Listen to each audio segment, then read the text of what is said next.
Balon-balonan.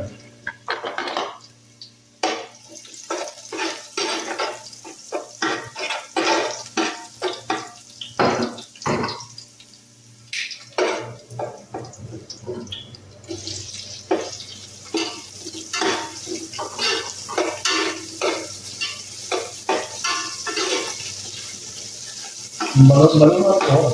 Nalaman po yan kanina.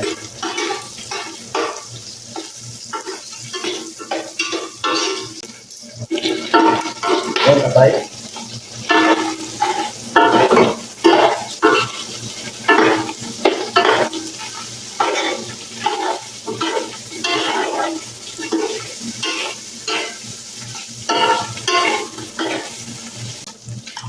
Siyempre, may paminta yan.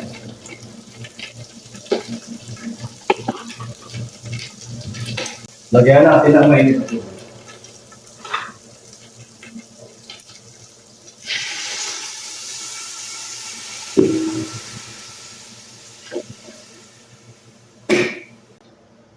Kunti lang muna.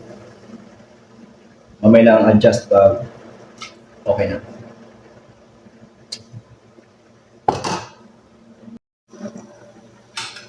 Ayun na, kumulo na. Kuha natin siya.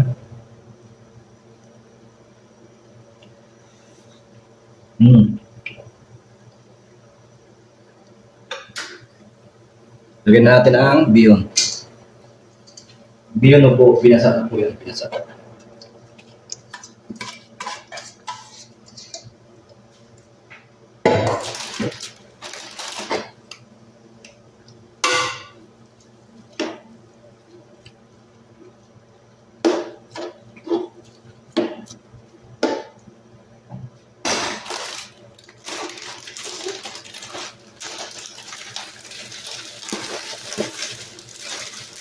Lagyan din natin ang pansit.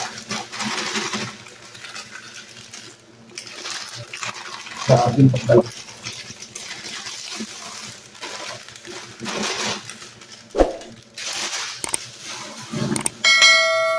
Siyempre wala tayong carrot sa repolyo. Ano ang ilalagay natin?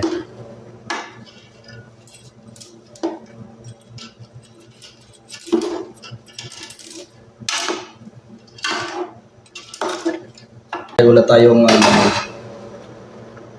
carrots.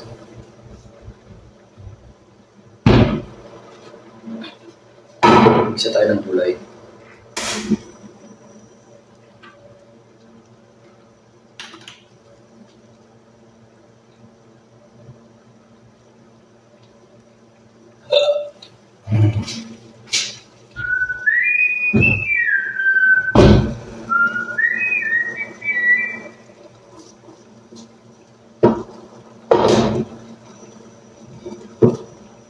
Zucchini, isahin lang natin.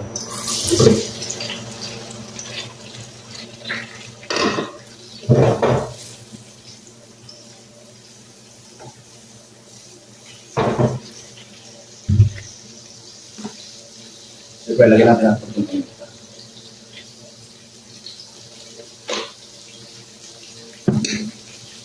Dilapin. Voila!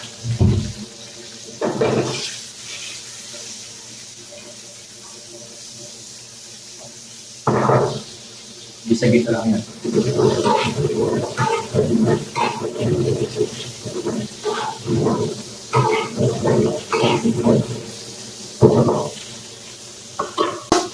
Dapat po lagi kayo nag-ready ng mainit na tubig. Para kung sakali siya ng tubig nitong pansit, ay may lalagay kayo agad. Hindi na kailangan papakulo.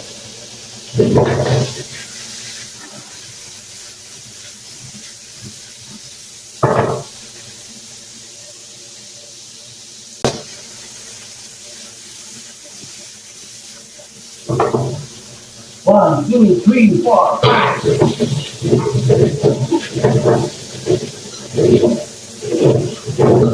Yan, ayan. Tapos na, lagay natin dito. So, halo-haloy natin. Tikman. Lasa.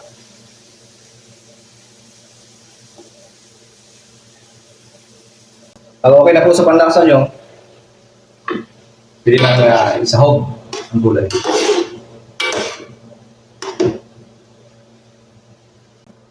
Yan po, ihalo natin ang gulay. Nagmamantik ang gulay. Yung sukino, pwede siya papalit. Pag walang papaya, pag nagtinulong ko, pag walang papaya, pwede. Ang pakulay. Pag sa tansya nyo po, medyo hilaw pa yung pansit. Pwede ng konting minute o tubig.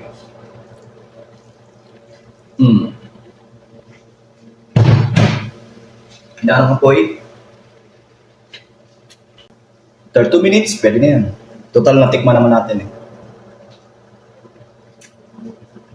Tapos ang maluto ang ating pansit.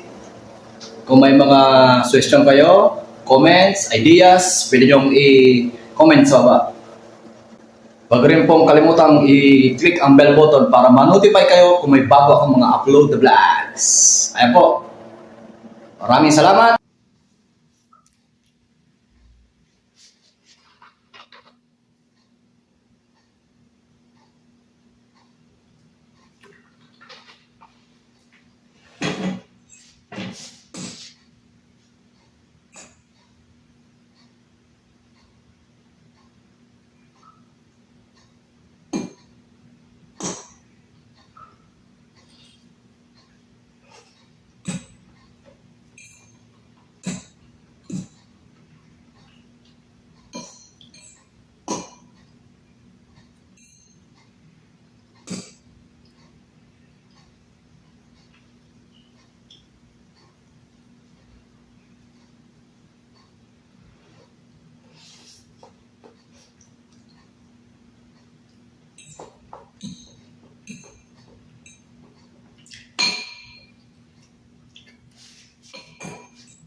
Yan po, kain po mga uragon.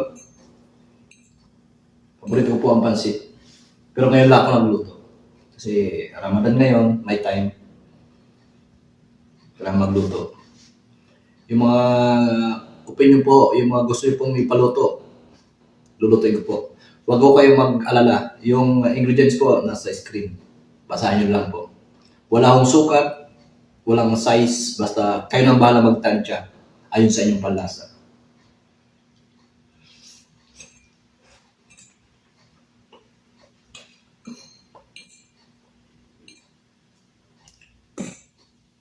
Dapat po hindi gaano maalat kasi magkakasakit kayo sa bato. Yung normal lang, pang ano ba, pang mamahaling restaurant, walang lasa ang pagkain. Kaya nang bahal magtimpla.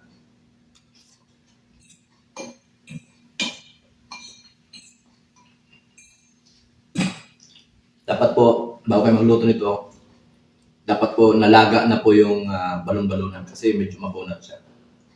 Tsaka yung, ako nilaga ko yung atay. Huli kong nilaga yung atay, tapos sinap-chop ko. Di pala chop, slice. Iba yung chop-chop.